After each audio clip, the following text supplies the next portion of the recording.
Dieu nous parle. Chaque jour, Charles et Carole vous présentent la leçon de l'école du sabbat.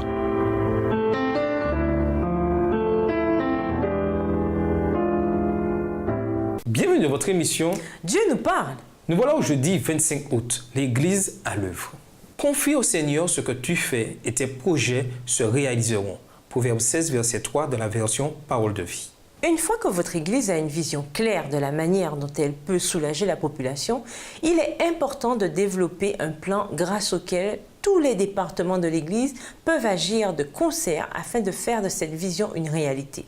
Même si vous ne vous considérez pas comme un leader dans votre Église, vous pouvez apporter votre contribution. Il est également bon que tous les membres d'Église comprennent ce processus car il s'agit de la mission de votre Église envers la communauté. Dans l'idéal, un projet stratégique d'Église devrait être basé sur des données provenant d'au moins 3 sources. Premièrement, des données tirées des principes bibliques et de l'esprit de prophétie. Deuxièmement, une connaissance des besoins de la population. Et troisièmement, des informations apportées par les fidèles. Certaines églises organisent des réunions pendant lesquelles tous les membres d'église sont invités à partager leurs idées et leurs rêves pour évangéliser et aussi pour améliorer la vie de l'église. Lisons Luc 14, versets 25 à 35. Qu'est-ce que ce passage a à voir avec l'engagement et l'organisation nécessaires pour accomplir la mission de votre église? Luc 14, versets 25 à 35. De grandes foules faisaient route avec Jésus. Il se retourna et leur dit, « Si quelqu'un vient à moi, et s'il ne hait pas son père, sa mère, sa femme, ses enfants, ses frères et ses sœurs, et même sa propre vie, il ne peut être mon disciple. Et quiconque ne porte pas sa croix et ne me suit pas, ne peut être mon disciple.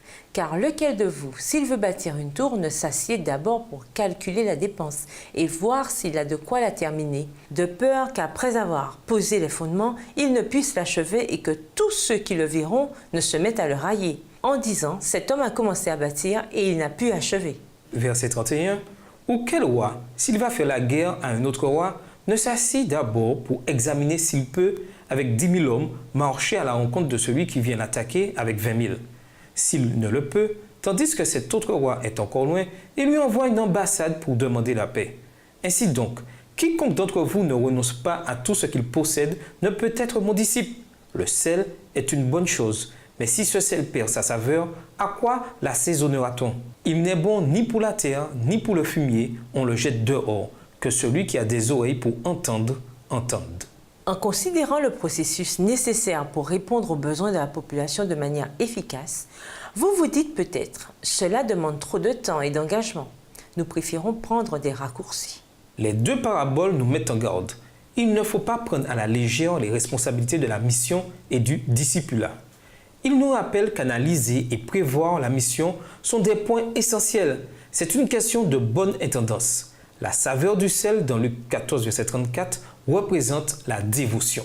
Sans cela, notre service, notre discipulat ne sert à rien et n'a aucun sens.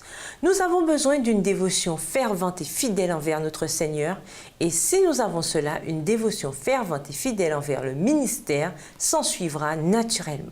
Comment accentuer l'organisation et la préparation dans les projets d'évangélisation de votre Église avant de vous lancer?